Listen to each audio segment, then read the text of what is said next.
जाते ही लोगों भारी संग्राम हुआ। भैया कसम से कहते हैं 27 दिना संग्राम हुआ।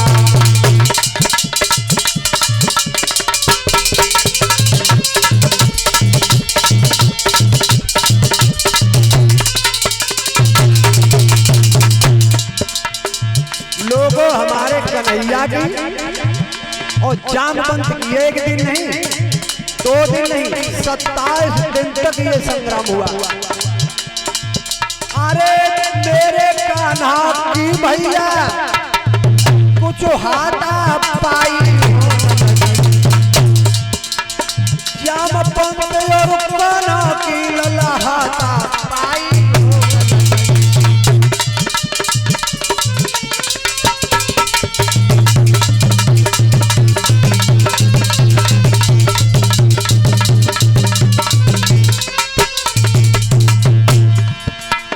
अब कोई हार नहीं मान रहा है, ना भगवान कन्हैया और ना जामवंत। अब जामवंत कहने लगे महाराज थोड़ी पूर्व जन्म की याद करो। भगवान कन्हैया सोचने लगे ये है कौन जो इतनी शक्ति से लड़ रहा है। ढब बोले श्याम को ढब बोले ढब बोले ढब बोले श्याम ढब बोले ढब बोले।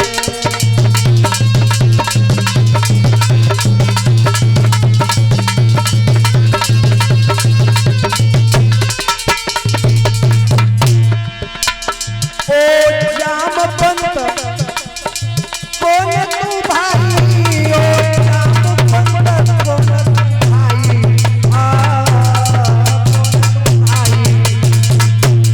मुख से बोले ढब बोले मेरे कान्हा को, बोले श्याम को ढब बोले ढब बोले।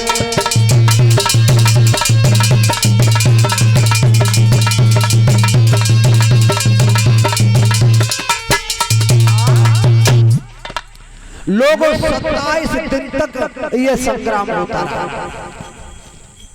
27 दिनों तक ना जामवंत जीते और न कन्हैया हारे और न कन्हैया जीते और न जामवंत हारे।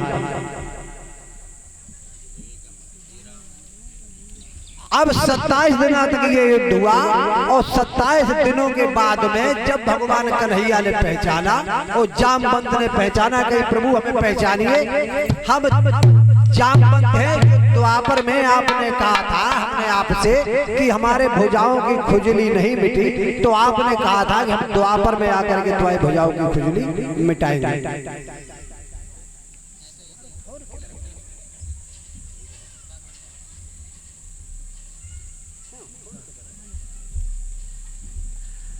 और आज भगवान कन्हैया को इतनी बात जब याद आई और उसी समय चरणों पे भगवान के गिर पड़ा जामवंत और कहने लगा प्रभु जी हमें माफ कर दीजिए और ये आप अपनी मणि ले जाइए। श्री सुखदेव जी बोले हैं सुनो राजन परीक्षित, उसने मणि दी और मणि के संग में जो जामवंत की पुत्री थी जामवंती उसे भी दे दिया और जामवंती की शादी भगवान कन्हैया के साथ में कर दी कि महाराज मणि ले जाओ और मणि वाली को भी ले जाओ। अब भगवान कन्हैया मणि और जामवंती को लेकर के चले आए और आकर के वो मणि सत्राजित को दे दी।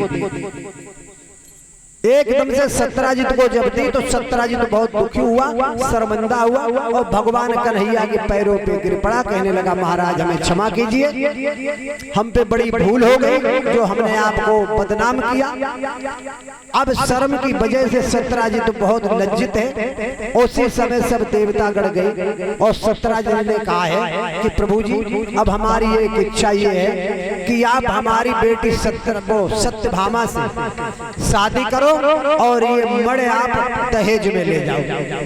उसी समय सत्यभामा से भगवान कन्हैया ने शादी करी और शादी करने के बाद में वो मणि लेकर के भगवान कन्हैया वहां से चले गए और सत्यराजित अपने धाम में रहने लगा।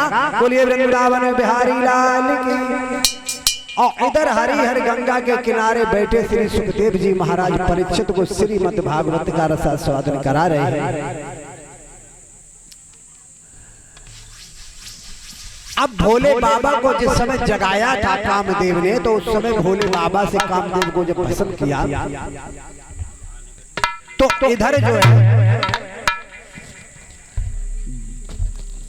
भगवान कन्हैया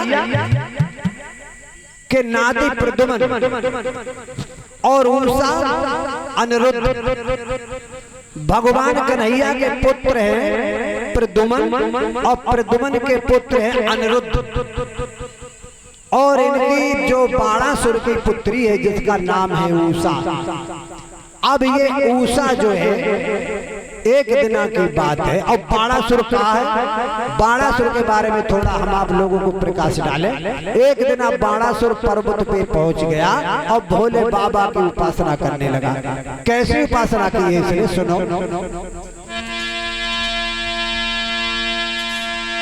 अरे परससी गई पीत रे कर रो तपोहाय तपधारी,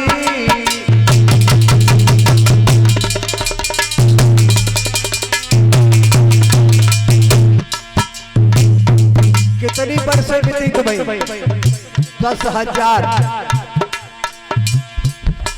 और एक पैर पर ये बरसों तक खड़ा रहा। भगवान भोले बाबा के ध्यान में इतना मगन हुआ कि अपने शरीर की सुध भूल गया। एक पैर पर अरे बरसे तप कर लो भैया तपधारी, और धूले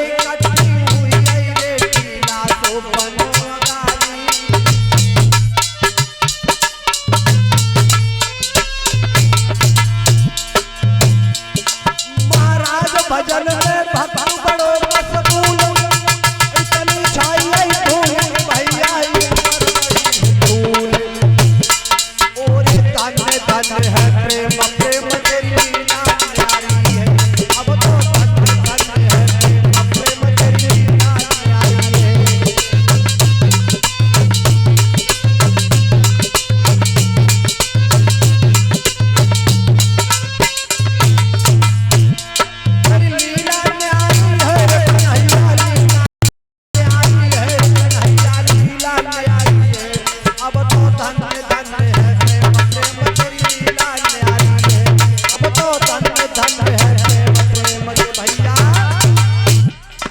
इतनी बरसें जब बीती, अब एकदम से भोले बाबा प्रकट हो गए।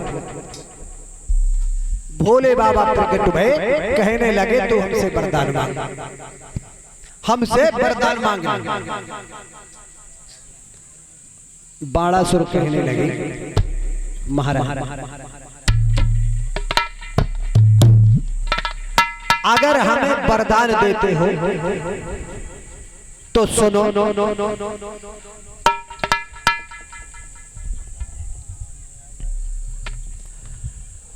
कि हमें 1,000 भुजाएं दो और 10,000 हाथियों की ताकत दे दो। कम से कम 1,000 भुजाएं दे दो और 10,000 हाथियों की ताकत दे दो महाराज, और ये वरदान में दो, बस यही हमारी इच्छा है। भोले बाबा ने कहा था यस्तु ऐसा ही होगा, और ये वरदान लेकर के बाणासुर भैया वहां से चला। भोले बाबा तो अंतर ध्यान हो गए।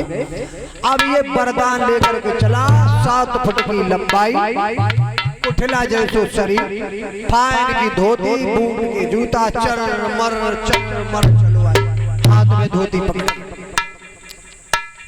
टेलर भैया जैसी दीवारें तो ऐसे झटका में बड़े बड़े वृक्ष गिराए दे, बड़े बड़े पहाड़ पीस डाले, जे तगड़े पहाड़ उन्हें पीस के आटा बनाए दो। अब बाकी ताकत नहीं रुके।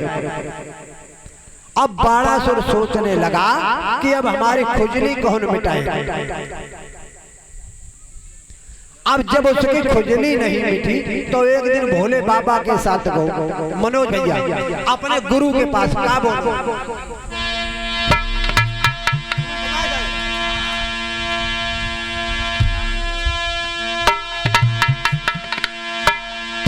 क्या करके बोला है तुमने ही पर को दे डाला, अब तुम ही प्रभु थोड़ा काम करो।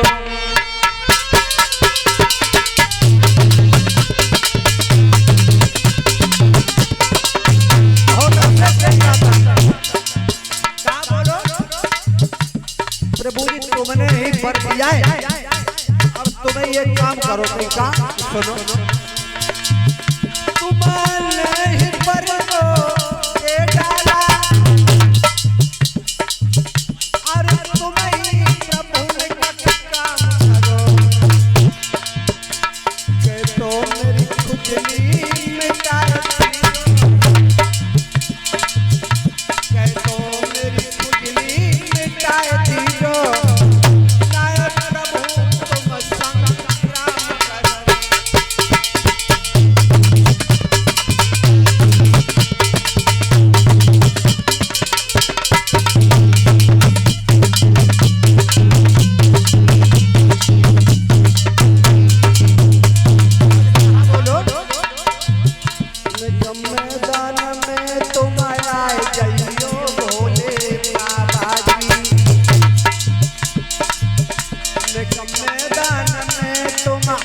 जइयो भोले बाबा जी।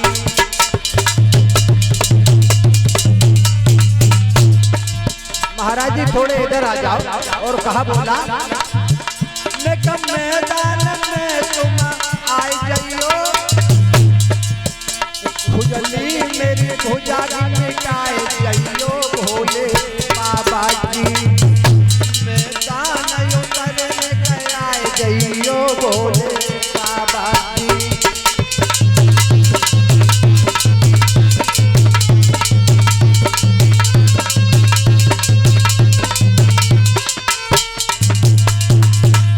और हमारे बात समझ में कुछ और आई।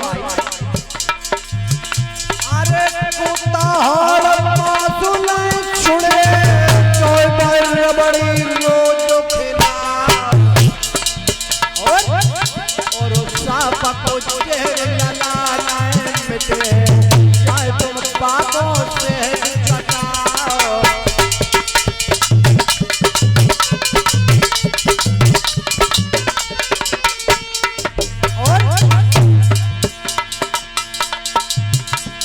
कमीना आदमी न मक्कारी छोड़े,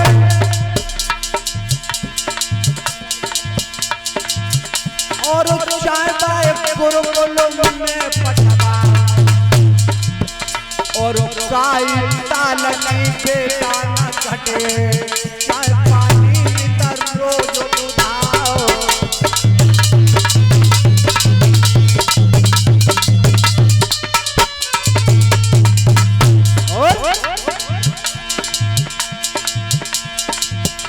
कछो धीरे धीरे हुई रहे, कछो धीरे धीरे हुई रहे, तू तो भोले से रहो बतला, कछो भोले होले।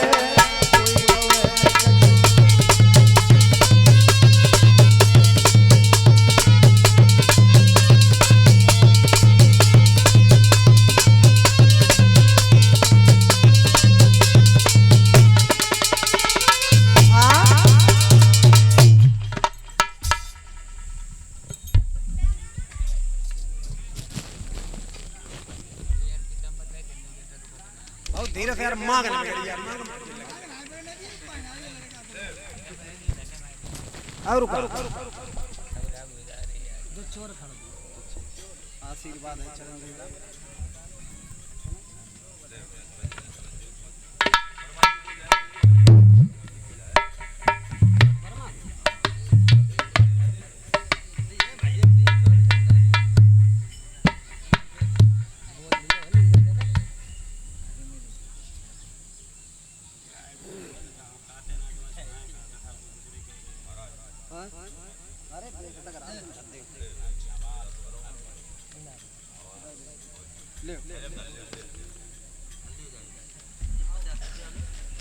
और